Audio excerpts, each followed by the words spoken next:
ఓం మహాగణపతే నమః. మే 2025 ద్వాదశ రాశుల యొక్క రాశి ఫలితాలు ఏ విధంగా ఉన్నాయో చూద్దాము. ముందుగా ఈ మాసంలో ఉన్నటువంటి గ్రహస్థితిని గనక ఒకసారి మనం గమనించినట్టయితే, ఈ మాసంలో మనకి శుక్రుడు మీనరాశిలో మే 18 వరకు సంచారం చేస్తున్నాడు. ఆ తర్వాత మేషరాశిలోకి శుక్రుని యొక్క సంచారం ఉంటుంది. ఇక రాహు వచ్చేసి మనకు ఈ మాసం చివరాంతం వరకు మనకు మీనరాశిలోనే సంచారం జరుగుతుంది. ఇక రవి మేషరాశిలో మే 13 వరకు ఉంటాడు. ఆ తర్వాత వృషభ రాశిలోకి సంచారం ఉంటుంది. బుధుడు వచ్చేసి మేషరాశిలో మనకు మే 23 వరకు, దాదాపు మే 23 వరకు ఉంటాడు. ఆ తర్వాత వృషభ రాశిలోకి సంచారం ఉంటుంది. ఇక గురువు వచ్చేసి ఈ మాసంలో ముఖ్యమైనటువంటి గ్రహ సంచారం కనుక మనము అనుకున్నట్టయితే, గురువు గత సంవత్సరం నుంచి మనకు వృషభ రాశిలో సంచారం చేస్తున్నాడు. ఈ మే 14 నుంచి గురువు మిథున రాశిలోకి సంచారం అనేది ఉంటుంది. ఇది ఒక ముఖ్యమైనటువంటి గ్రహ సంచారంగా, దీర్ఘకాలికంగా ఉండేటటువంటి గ్రహ సంచారంగా మనము భావించవచ్చు.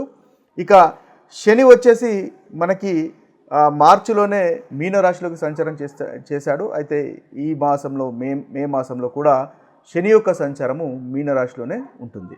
ఇక కేతు యొక్క సంచారము కన్యరాశిలో ఉంటుంది. మనకి స్థూలంగా ఇవి ఈ మాసంలో ఉన్నటువంటి గ్రహస్థితి, అంటే 2025 మే మాసంలో ఉన్నటువంటి గ్రహస్థితి.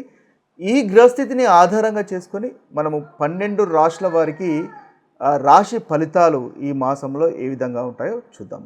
వృషభ రాశి వారికి ఈ మాసంలో ఉన్నటువంటి గ్రహస్థితిని కనుక మనం ఒకసారి చూసినట్టయితే, వీరికి కుజుడు 3వ స్థానంలో ఈ మాసంలో సంచారం చేస్తున్నాడు. ఆ తర్వాత శుక్రుడు 11వ స్థానంలో మే 18 వరకు ఉంటాడు. ఆ తర్వాత శుక్రుడు 12వ స్థానంలోకి వస్తాడు. అయితే ఈ వృషభ రాశి వారికి ఈ మాసంలో చాలా చక్కటి ఫలితాలు అధికంగా గోచరిస్తున్నాయి. ఎందువల్లంటే కుజుడు చాలా చక్కటి ఫలితాలు కలుగజేస్తాడు.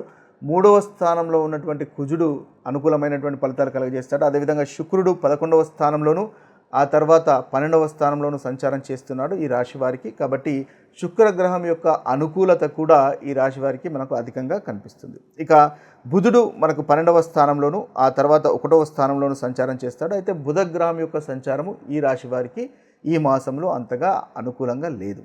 ఇక రవి యొక్క సంచారం కనుక మనం గమనించినట్టయితే, రవి 12వ స్థానంలో మే 14 వరకు ఉంటాడు. ఆ తర్వాత 1వ స్థానంలో ఉంటాడు. ఈ 2 స్థానాలు కూడా ఈ రాశి వారికి ఈ రవిగ్రహం యొక్క అనుకూలత అనేది లేదు. ఇక గురువు ముఖ్యంగా ఈ రాశి వారికి మనము చూడవలసినటువంటి గ్రహ సంచారం కనుక చూసినట్టయితే, గురువు యొక్క సంచారము ముఖ్యంగా మే 14 నుంచి మిథున రాశిలోకి గురువు యొక్క సంచారం జరుగుతుంది. అయితే ఏదైతే మనం వృషభ రాశి వారికి మిథున రాశి అనేది 2వ రాశి అవుతుంది. కాబట్టి వృషభ రాశి వారికి గురు బలం అనేది మే 14 నుంచి వస్తుంది. అంటే మే 2వ స్థానంలో గురువు యొక్క సంచారం చాలా చక్కటి ఫలితాలు కలుగజేస్తాడు. కాబట్టి ఈ ఏదైతే సంవత్సరం నుంచి ఈ యొక్క గురువు యొక్క సంచారము అంతగా వీరికి అనుకూలంగా లేదు, ఈ మే 14 నుంచి గురువు యొక్క సంచారము మేషరాశి వారికి చాలా చక్కటి అనుకూలమైనటువంటి ఫలితాలు కలుగజేస్తాడు. ఇక చూసినట్టయితే రాహు మనకి లాభస్థానంలో సంచారం చేస్తున్నాడు ఈ వృషభ రాశి వారికి. ఆ రాహుగ్రహం కూడా చాలా చక్కటి ఫలితాలు కలుగజేస్తాడు. ఇక కేతువు 5వ ఇంట్లో అంతగా అనుకూలంగా లేదు. ఇవి స్థూలంగా మనకి వృషభ రాశి వారికి ఉన్నటువంటి గ్రహస్థితి. ఈ గ్రహస్థితిని ఆధారంగా చేసుకొని మనం రాశి ఫలితాలు కనుక చూసినట్టయితే, ఈ మే మాసంలో వృషభ రాశి వారికి ఉన్నటువంటి ఫలితాలు మనం గమనించినట్టయితే, వీరికి కుజుడు, శుక్రుడు, గురువు చక్కటి ఫలితాలు కలుగజేస్తున్నాడు. వీరి కుజగ్రహం వల్ల వివాహ ప్రయత్నాలు కనుక చేస్తున్నట్టయితే తప్పకుండా వివాహ ప్రయత్నాలు అనుకూలంగా ఉంటాయి. ఆరోగ్యం మెరుగుపడుతుంది. రియల్ ఎస్టేట్ సంబంధించిన వారికి కూడా ఈ మాసంలో చాలా చక్కటి ఫలితాలు వృషభ రాశి వారికి కలుగుతాయి. వ్యవసాయంలో అనుకూలంగా ఉంటుంది. ధైర్యంగా ఉంటారు. అన్నింటా విజయం సాధిస్తారు. ముందుకు కదులుతారు. అదేవిధంగా సోదరుల వల్ల కూడా లాభాలు అనేవి ఉంటాయి.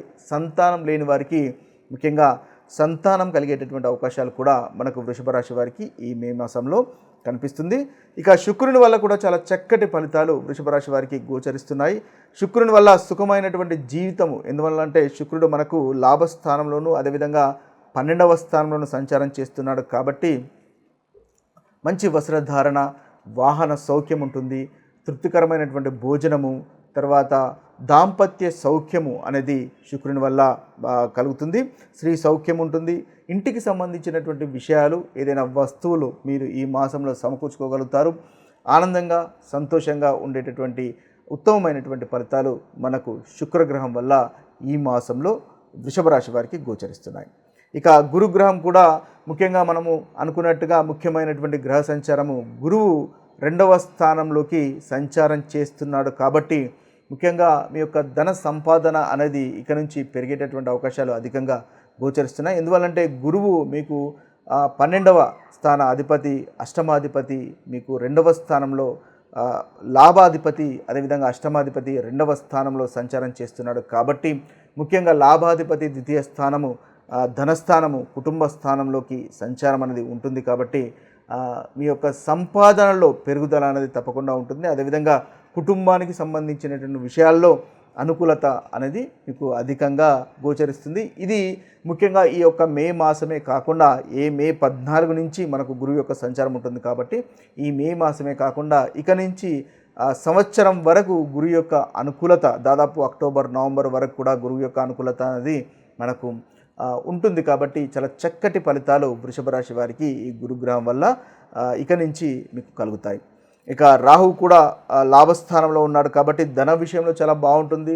రాహు కూడా మీకు ధన విషయంలో, ఫైనాన్స్కు సంబంధించిన విషయాల్లో అనుకూలత అనేది కలిగిస్తున్నాడు. అదేవిధంగా విదేశీ వ్యక్తుల నుంచి కానీ, విదేశాలకు సంబంధించినటువంటి వారి నుంచి కానీ మీకు అనుకూలత, ధనలాభం కలిగేటటువంటి అవకాశాలు మనకు కనిపిస్తున్నాయి. కుటుంబ సభ్యులతో ఆనందంగా గడుపుతారు. మీరు ఒకవేళ మీ యొక్క సంతానానికి కనుక వివాహం కనుక చేయాలనుకుంటే వారికి కూడా వివాహం చేసేటటువంటి అవకాశాలు కూడా మనకు కనిపిస్తున్నాయి. అవి అనుకూలంగా ఉంటాయి.